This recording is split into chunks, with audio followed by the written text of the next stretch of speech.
Contemplations, Comments, Counsel. What follows is not commandment or instruction from God, but only some notes and random lines of thought, experiences, and my own personal advice or my take on things. It should not be regarded as part of the dogma or overall instruction of the Book of El, as it is just the ramblings and reflections of a mortal. In regards to dreams and visions, these were received via the workings of my own priesthood, Black Robe Order of Gabriel, and should therefore be classified as the mystical experiences of a Urian clergy person at best.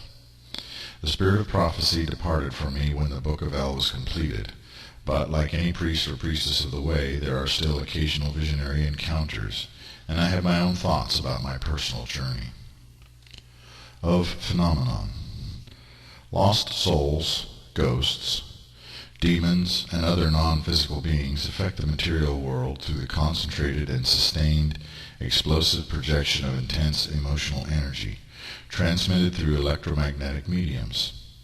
Such effects are usually very subtle, taking place over long periods of time, and such emotions are often quite negative: aggression, rage, vast sorrow, etc. The spirit worlds are veils of emotional energy, at least in part. It is apparent in parapsychological research that spirits feed on energy, namely emotional energy, drama, as well as being able to consume physical energy from direct current, DC, sources. I have personally experienced the ability of more powerful non-human entities to influence electronics and draw power directly from AC, alternating current, sources. The combination of emotional energy, non-physical, with DC, physical, enables spirit beings to affect the physical environment, and the medium between is the electromagnetic spectrum. This is, of course, mere speculation on my part. In matters of paranormal workings, it is important to imprint positive emotional energy over the old, latent patterns of negativity. In this way, to claim ground for God, and also to claim it for self, and then to maintain such claims for God and self through devotion to God and by keeping your environmental conditions clean, orderly, and filled with as much calm and positivity as possible. Promiscuity, lawlessness, excessive emotional drama, and the use of narcotics or alcohol, avarice, and addiction are the garbage that attract and feed the metaphoric rats. Prayer, worship, meditation on the good, contemplation and study of the sacred, righteous fellowship, and charitable works with love, hope, faith, and truth are the stuff that draws in the metaphoric cats, as in temple guardians. Ergo, negative will draw in negative entities, and positive will draw in positive entities, even as nature and neutrality draws in elementals. On a side note, it is wise to encourage pets to be present with you in your personal devotions, and to sprinkle the blessed water upon them, and to ask God's blessing and protection for them. It is wise to sprinkle water and pray over every person and animal in your house, and even more so if you are someone who is deeply involved in the workings of the Order of Gabriel, paranormal pursuits. Animals are often targets for malevolent entities, as easy sources of emotional energy. They are easily frightened. What are ghosts? Unrealized fragments of self, broken pieces of the soul, the decaying astral body, shells of the dead, the metaphysical carrion for astral ravens. All of the above. Spiritual blindness and spiritual death, there are those who know but cannot admit, and there are those who cannot know even if they come face to face with the truth. Pigs and dogs in the negative proverbial sense. The use of focused emotional intensity is needful in most liturgical arts and crafts. True love and empathy for healing works, for instance. Why do ghosts always call out to paranormal investigators, "Help me"? Others seem to shout, "Go away." Levels and layers of reality, all side by side, occupying the same space, but out of phase. The lower and the higher realms are all right here. Of heaven and hell. Once upon a time I glimpsed a hell, and saw it as if from above, peering down into a great black abyss, in which drifted a molten and fiery vermilion blob. It was much like watching the substance that floats within a lava lamp, churning and morphing. The mass of vermilion was a place and a state of being, as well as a source and destination of pure wrath, rage, and hatred. And indeed, it was a plane or a universe of living fury, ever churning and burning with ire. Such could be said to be the realm of the demon or vanity of war, made up of innumerable minds, hearts, spirits, souls, consumed in eternal anger.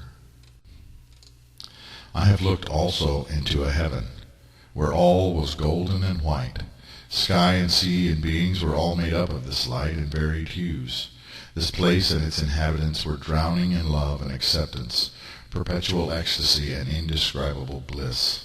The light filled me, and I was caught up in a rapturous state that cannot easily be described, and understood the power of love rather than the mere emotion of it. Emotions have power, yet the place and state of absolute love was so overwhelming as to sweep away self and identity, to render one null and annihilated, a drop of water in an ocean of light. The glimpse of such a positive condition created within me a longing for that state of being, which has, in turn, made all human love seem false and pale by comparison. In due course I came to see that pieces of agape were constantly with me, in the face of my beloved wife, in the fealty of friends, and even in the adoration shown to me by cherished pets. God's love reaches us as the light and warmth of our fellow life forms. As Jung spoke, without emotional conflict, there is no growth. Of near-death experiences. A few days ago I watched a man talk about his death.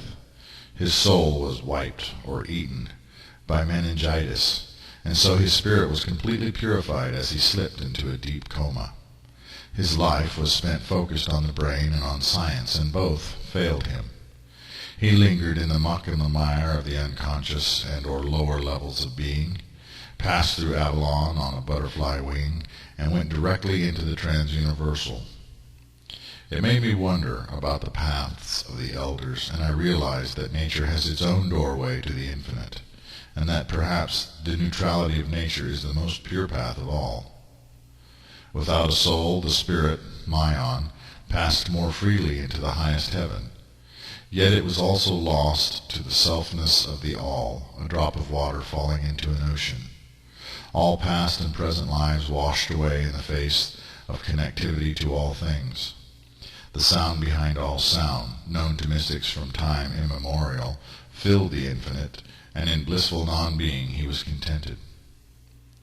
A few weeks ago I ran across the video of a Jewish man weeping for having been confronted by the demons born of his masturbation, Angels of Vengeance, and wondered why, out of the hundreds of near-death experiences I have read or seen, or the ones I myself had, no one else ever experienced being shamed or punished for masturbation, except this one man whose religion taught that it is a grave sin. Indeed, I noted that the belief in hell, even if only subconsciously held in the mind of the traveler from childhood conditioning, opens the doorways to those lower states of being, states of mind and feeling. I have noted a great diversity in near-death experiences, though similarities as well. However, only a small percentage of people who come near death ever have an experience, while others repress them, and still a majority see nothing at all. I have pondered that ghosts may be people that simply had no imagination. To have a faith in some heaven or hell, you need to be able to dream, visualize, hope for things unseen and unproven. And in such a willingness to believe in invisible realities, the doors to such realities open. For many people I have met in my life, the earth, life in this world, and all its pleasures and dramas are all they desire. They cling to it so hard, fighting for every last scrap of time on this plane of being, and leave kicking and screaming. If this is the world you love and believe in, perhaps this is the world you should stay in. Many are those who believe in nothing. I have met many people who say they believe in this religion or that, but put no energy into it, neither pondering nor devoting themselves, and in depth have no true faith, because they really have no imagination. Nothingness seems an apt fate for they whose souls are so dry as to be undesired by any power above or below. So the soul dies a quick death, and the spirit moves quickly to find another host. I have heard stranded souls wanting only to be left alone in the darkness, hiding in the shadows of Gehenna, trying hard to escape the notice of those scavengers that hunt the undead, the spiritual ravens which eat the carrion of the dead and consume the scraps of memory left behind by the birds of prey, the Vanities. The game of mimic and mock, playing with the living so to attain attention and provoke fear, faith in evil, and as such to gain a fine fare from those living persons who love to frolic in the detritus of dead minds. In praying for answers on such topics, I hear the voice of my angel say, "The puppet masters give to their earthly minions what visions they will, that they may report back to the living what they have seen and heard, and thereby mislead the whole world. Do as thou wilt shall be the whole of the law, so they proclaim, these messengers of many collective visionaries, vain entities of imaginings. And the high priestesses of the Queen make sure that everyone hears of these wonderful dreams, filling the world with greater and greater tolerance of vain and vile things, till virtue dies and lawlessness reigns supreme, the smorgasbord of future banquets indeed. Does not the Bible itself proclaim that there are many gods, yet for you, as for me, only one?" Of the Angels of Sects.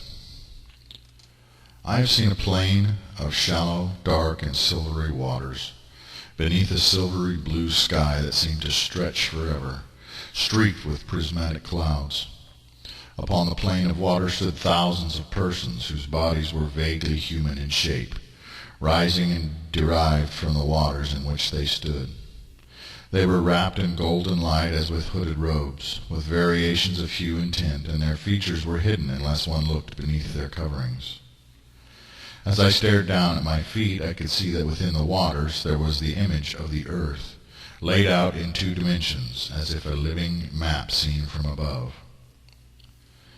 The sun of the silver plain stood in the east, but it neither rose nor did it set, and was, in fact, a spiral vortex of intense golden white light. Within the vortex, at the threshold thereof, sat a figure of brilliant illumination on a throne of radiant gold. The figure on the throne was the sun, and by its will gave to the figures that stood there their robes of light, even as waters that flowed as a waterfall from the throne gave them their substance. I heard the name of those who stood upon the plain and knew them for what they were, denominations. They were the angels and saints, masters of the sects of the one God.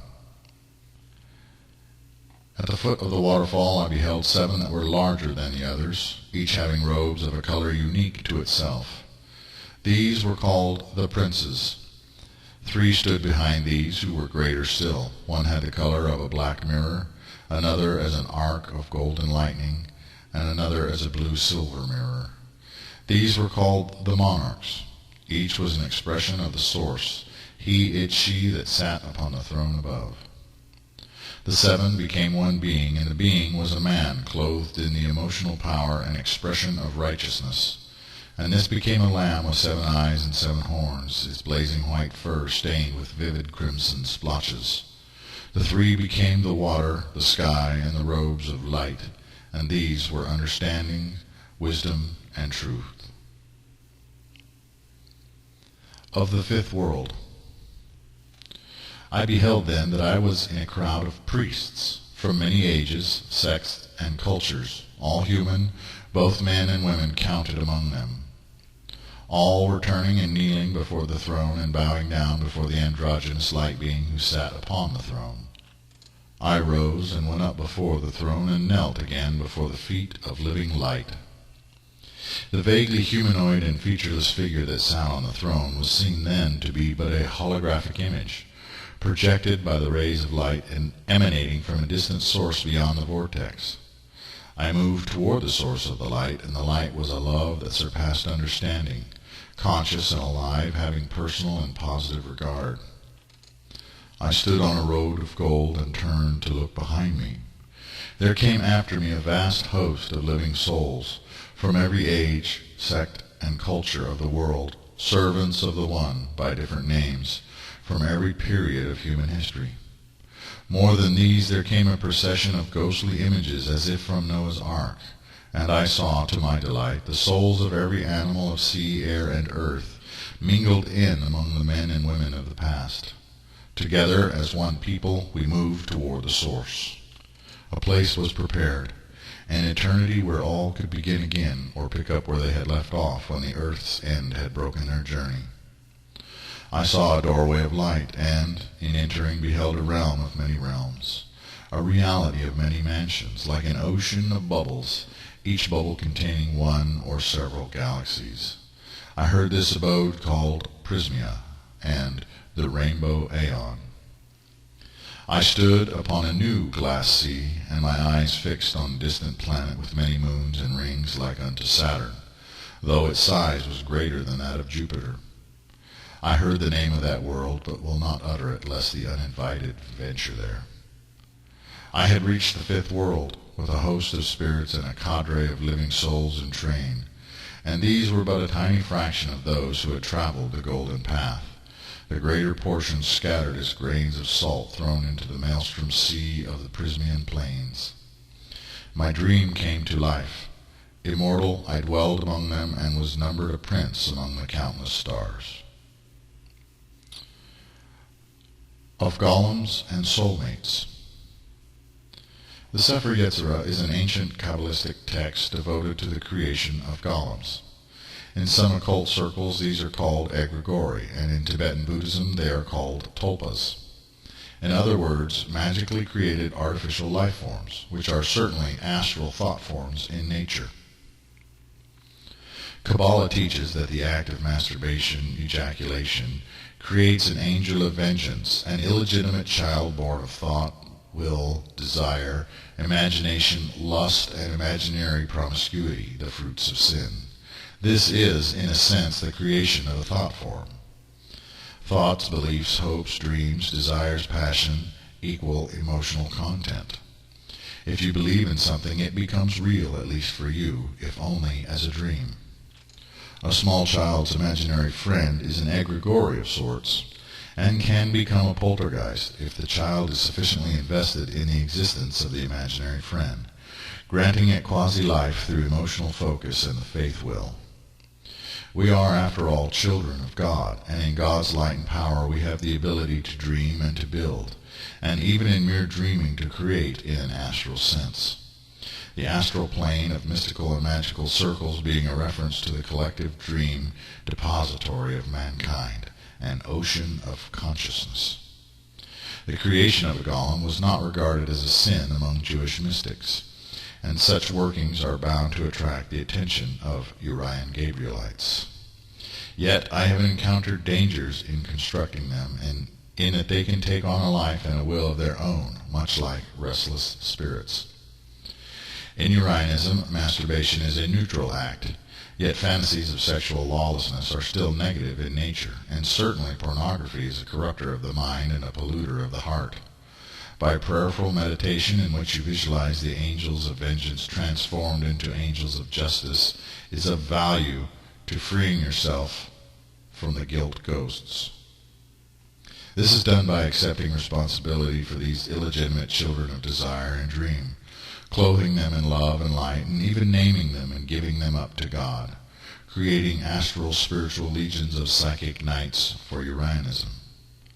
The wedding of spirit and soul is visualized as the mating of a male and a female, or vice versa, and investing a great deal of emotion and contemplation to the other half of self is bound to create a bond.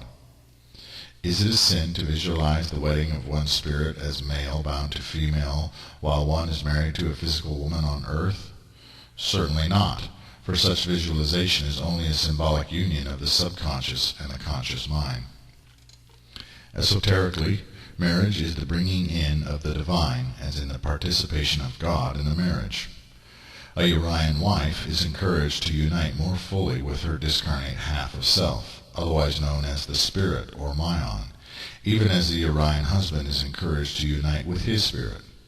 Thus, two whole beings or two living souls are united together, rather than two fragmented individuals. In this sense, is our spirit therefore egregoriized or golemized? Is our non-physical and subconscious selfhood, which by nature is without personality apart from the soul identity, then invested with persona? Does the spirit then not thereby become the dream lover of the soul, and might it thereby become jealous, possessive, and even hostile toward the earthly mate? I have seen signs that if the spirit of a man is not in harmony with the soul of the woman he has chosen to marry, many woes can result. However, this condition can be remedied through prayer and long, often difficult, honest, personal, interpersonal work, ergo love and truth, otherwise known as couples counseling, if with a spiritual element. Living souls should wed living souls so that they might be evenly yoked. Returning to the original theme, in creating astral minions, one must surely understand that these are but fragments of self, extensions of the will and the true ego. Moreover, in keeping this in mind, there is some safety. Remember always that it is you, not someone else, not separate, separated or partitioned off and invested with some independence in order to accomplish certain specific tasks. In another angle, such intentional constructs are unconscious forces set into motion to act and work toward various goals, even while you, the creator thereof, are otherwise occupied with temporal matters. Thus, parts of you are going about your business, and you are, in a sense, multitasking on a metaphysical level. The ancient Sumerians would create small statues of themselves to place on or before personal altars, to represent a part of themselves always before their gods. So even as they were working in the fields, a piece was still praying. I am not sure that I would encourage this, as it could be considered a form of idolatry, but I cannot give a definitive decision in regards to the practice, as it is not a god idol so much as a symbolic representation of yourself. I will leave such decisions to the future clergy, therefore. Constructing egregore, astral minions, what have you, is a matter of investiture, and the more elaborated the better, but again dangerous. Dabblers cause all sorts of troubles for themselves and others because they do not understand themselves or the astral world. The egregore can turn on its master if the master has a weak sense of self, or is weak of mind and spiritual power, and can become a personal demon. Priesthood is a requirement for such workings in Urianism, as it was in the ancient monotheisms and among the secret brotherhoods of the mystical. This is not intended as elitism, but as a safeguard against ill fortune, which is bound to be the result of dabbling ignorantly with things that should not be taken lightly. Priesthood means training, and religious training should mean training in spiritual arts and crafts. This is akin, therefore, to receiving proper training in martial arts before jumping into a cage match, or receiving proper instruction in soldiering before running off to war. Investiture is achieved by ritualization and symbolism, say by using a special pen and parchment to write out a name, a sigil, a symbol, and a thorough description and code of conduct for the thought form. Consecrating the parchment with specific incense, burning this parchment upon an altar, maybe at a specific time and hour, placing the ashes into an antique bottle, and then adding a speck of blood, a bit of spittle, some sacred oil, holy water, some earth, and a pinch of sea salt, maybe even a few hairs with follicles, into a crude brew. You would then pray over the bottle and its contents. Breathe into it as you cork it, seal it with wax, and write the name and sigil of the minion upon the bottle. Place the bottle in the sun for a few days to ripen, spending a little time each day calling upon the creature by name, pondering it, visualizing it, being born and coming to life. It is not within the bottle, but is rooted or connected to the object. Again, emotional focus, intense desire, and belief are necessary. Is this black magic? Some will say so. Yet the creation of golems was laid down in a sacred Kabbalistic text, and is a priestly art of the ancients, reintroduced to the neo-priesthood of Urianism. Still, abused, this simple construction process could be used for ill. The creation is complete only when you give your creation up to God, and by praying during the construction it will be sanctified every step of the way. In this sense, the egregore becomes a spiritual child born of soul and spirit as if by father and mother, a new warrior for the unseen legions of the light of God. Truth does not serve good or evil, but informs both with equal veracity, for better or worse, bringing pain, information, or liberation in its three aspects. If I gave the order of Gabriel knowledge that it can use against the sorcerers, witches, and summoners of the occult and narcissistic spiritualists of the New Age movement, then so be it. Prayer accomplishes our work, and by God's will it succeeds or fails. Therefore, ponder how mightily it shall succeed or how absolutely it shall fail. God shall have no part with injustice, and there is no justice apart from truth. Sorcerers know and use such secrets to your detriment and to their own, and you should be at least as well armed as they. On those seeking vengeance. The vengeful seek me out, not for vengeance upon me, but that I might work vengeance for them, or rather, that the arts of the priest might be turned to selfish and unjust ends.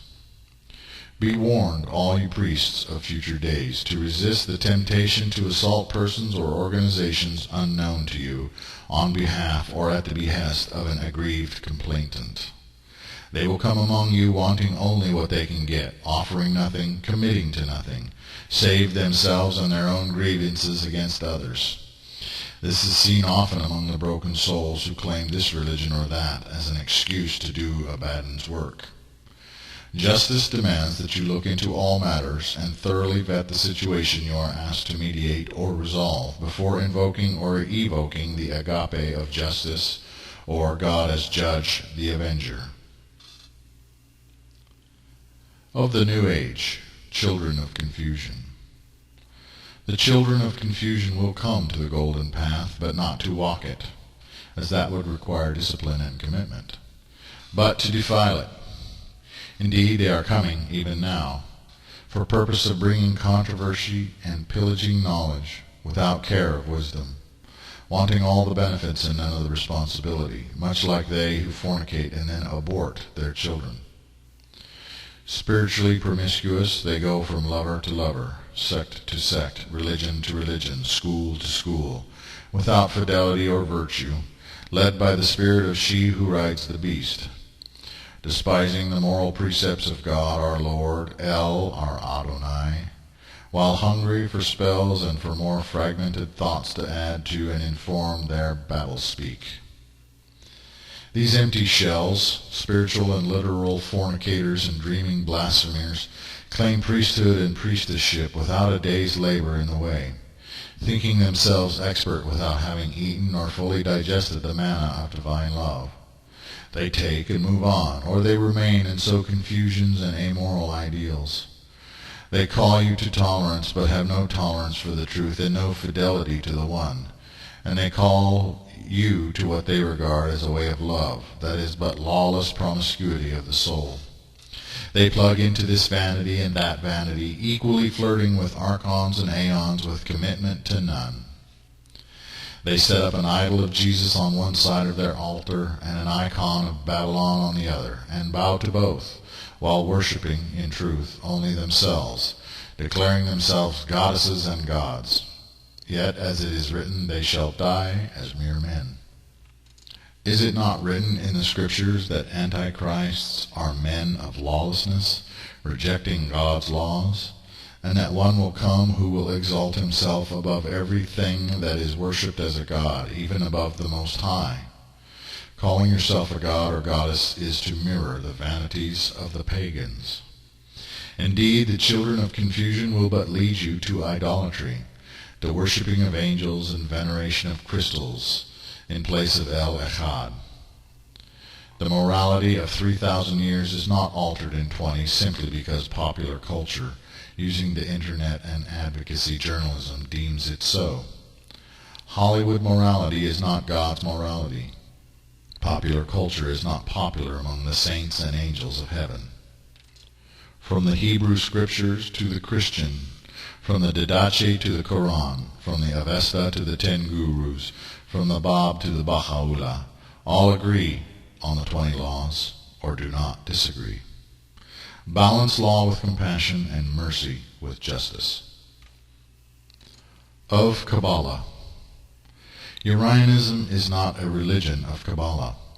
Although it might be described as the way of the arrow, the middle pillar path, the study of Kabbalah is recommended, while the mastery of Kabbalah is not required for priesthood.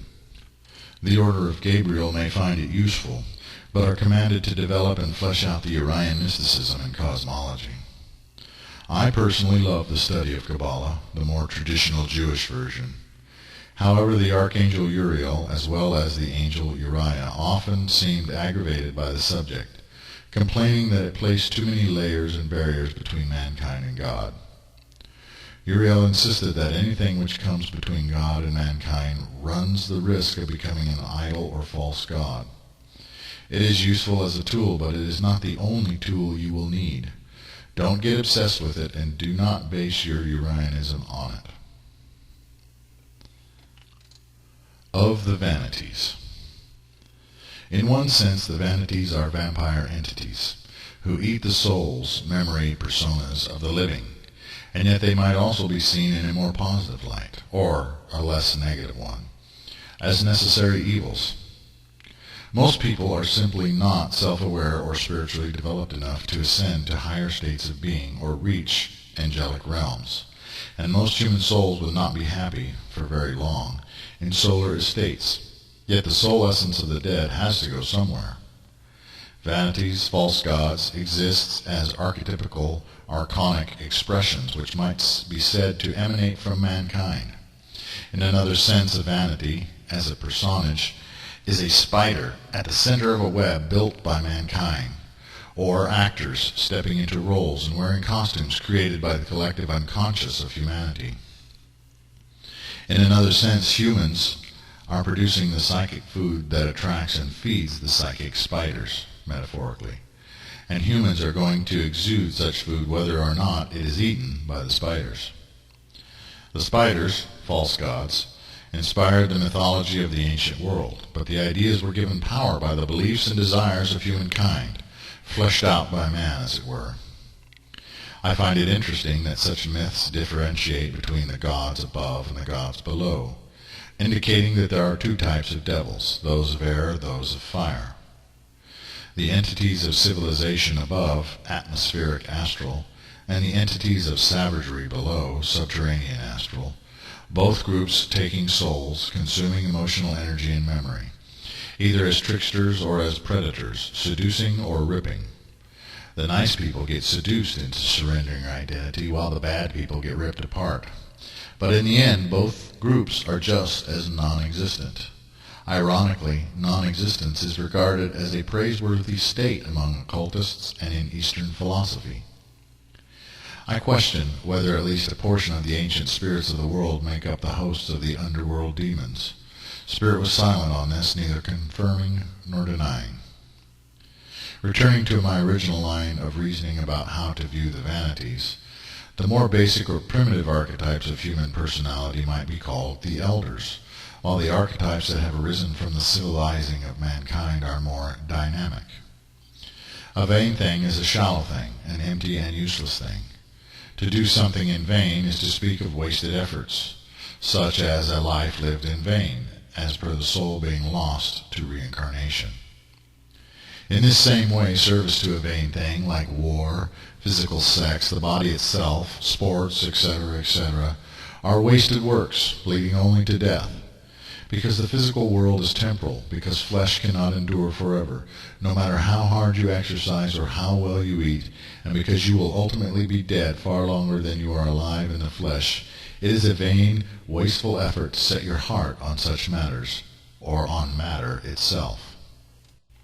Of course, when the time comes that you can download yourself into a computer and a virtual world, and thus enter a prison for your mind within the current prison for your mind, then you might be able to say that you have been saved from death and God's judgment, at least temporarily. The ancient Egyptian concept that the entirety of physical life was a preparation for the eternity of the afterlife is, in a valid sense, a central theme in Urianism.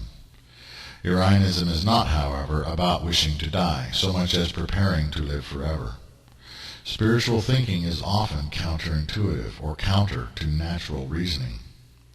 It is of note, however, that there are no shortcuts. Suicide is an act of spiritual blindness and leads to reincarnation, usually into a similar pattern or circumstance. The soul is lost to the darkness while the spirit returns to physical form to try to find a soul to mate with forever, and thereby become a living soul. Such is speculation, however. All of this is speculation. Since finishing the work, I have lost much of the voice, save on special occasions of visitation, which are rather random. Still I can reason, for as much as that is worth, and I can contemplate, which is commanded. And in contemplation I must wonder at this game board we are on, various players vying for control by sheer influence alone. The grand miracles and prophets, with the magic and shamans or wizards of old, banished by the Christ Treaty, along with direct, aware incarnations. Yet men would probably worship war, violence, death, darkness, sex, sports, drugs, technology, matter, in their own flesh and egos, even if there were no alien ghosts from some other world long dead to fill the roles. We would have created them, or maybe we did, or maybe we were inspired and prodded subliminally to do so by these dead alien wannabe gods. Whatever the case, humans were worshipping nature and elements in the beginning, as well as ancestors. And such are the elders, I suppose, even as the elders are perhaps the collective of all the animals, including dinosaurs, that arose, lived, and died before mankind appeared upon the earth. In this sense, elders are reservoirs of memories and consciousness, which filled and solidified, stratified, when the dinosaurs were wiped out by a meteorite. I am moved to further ponder these collective masters who govern both Avalon and the stratospheric astral layer, and perhaps even some parts of the lower realms, group minds born of billions of years of life on Earth. Did the herbivores and the predators form two separate realms, or did they divide among nocturnal and diurnal lines? The Vanities are found in the dark astral layers below, and in the layer just above human consciousness, the lowest heaven, as it were, or the paradise. And yet they are technically below the stratospheric layer of the elders. Spirit would tell me, of course, that all such designations are pointless, since cosmological correspondences, such as saying that elders dwell in the stratosphere, is only metaphoric analogy. You could also say that each planet in our solar system is a different heaven or hell, a different spirit world, but such is, again, merely correspondence, analogy, and metaphor.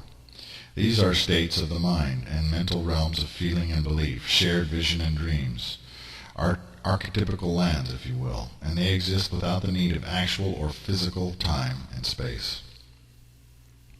The old gods, the primeval powers, are remembered as the early Titans in Greek-Roman mythology, and the Vanities, of course, inspired myth that overthrew, in the minds and hearts of human listeners, the old ones.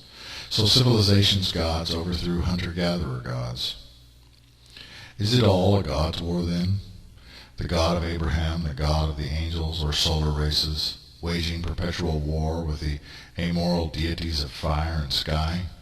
Satan is, after all, called Prince of the Air in the Bible. Neither, in truth, can I deny the terrifying nature of the angels and the archangels, which, from direct experience, is often so complicated and multifaceted as to seem contradictory. These beings playing prophets, priests, and parishioners as pieces in the great war game of the ages against the philosophers, politicians, and peons of the vain ways. Inevitably, each vanity and elder, and even the angelic princes, are all states of consciousness and ways of thinking and being, perhaps. It all comes down to wrestling worldviews, or it might. What kind of world do you want? What do you want and love most? Clearly, anyone who studies the history of mythology and religion can see a feminine deity passing down through the ages, wearing this mask and that, competing with old Yahweh in his various guises for followers. Inanna Ishtar, the ancient goddess of sex and war, ever offering prostitution, promiscuity, banking, and so-called freedom to mankind, while Yahweh offered only moral codes and a life of strict self-discipline, a hard sell indeed. Ishtar, the patron of civilization and of modern man, transformed into the goddess of democracy as Libertas and Lady Reason of the French Revolution, but still peddling the same wares her cult always sold, sex and banking. Behold, she rides the bull of Europe. She sits enthroned in her golden hall of Stockholm. She reigns over the new city, her cup of abomination in hand. And she's appeared repeatedly to would-be prophets and leaders among men, including George Washington, throughout history. Is it human nature to reject God, and in a sense to reject that which is counter to the reasonings of flesh and matter? Most humans, being unable to restrain themselves from the animalistic, to stop fixating on biological imperatives and impulses, cannot but reach out to counterfeit deities. This is to say, they reach out to any entity that gives license to sin, including the creation of counterfeit Christs that say, "Once saved, always saved, go and do as thou wilt," envisioning naturalistic versions of God, God of natural man, and lifting the God of their own understanding above the Elyon. The beast and Babylon are, when boiled down, the patron deities of most human beings, encompassing civilized man and civilized woman, even as the elders represent savage men and women. Yet the elders somehow also represent intellect. I can only conclude that the elders, being derived or born from the non-emotional collective of animal, dinosaur, mammalian, and reptilian consciousnesses, are therefore more rooted in instinct and thereby logic than they are in emotionalism. It might also be said that the vanities represent passions, which are by nature emotions of a lower and non-altruistic variety. Low motivations, low drives, and desire, which are subnatural. If you think about sex in a natural sense, it is about procreation. If you think about sex in the civilized age, it is primarily about pleasure and power, manipulation and control. And this type of sexual expression is not of the elders and is therefore of the vanities. I was very surprised with the classification, by spirit, of homosexuality being, at least in part and at times, about narcissism. Mythological Narcissus falls in love with his or her own reflection and thus his or her own gender. Does this apply to all forms of homosexuality? I doubt it. There are certainly genetic predispositions and environmental triggers, as well as hormonal aspects and cultural encouragements. An animal kills for self-preservation, while humans kill for a variety of reasons. There is no malice in an animal's motivation, yet there is often malice in man's motivation. In this differentiation is the separation between old and new powers. Archetypical and archonic patterns of old are very different than the archetypical archonic patterns of the modern.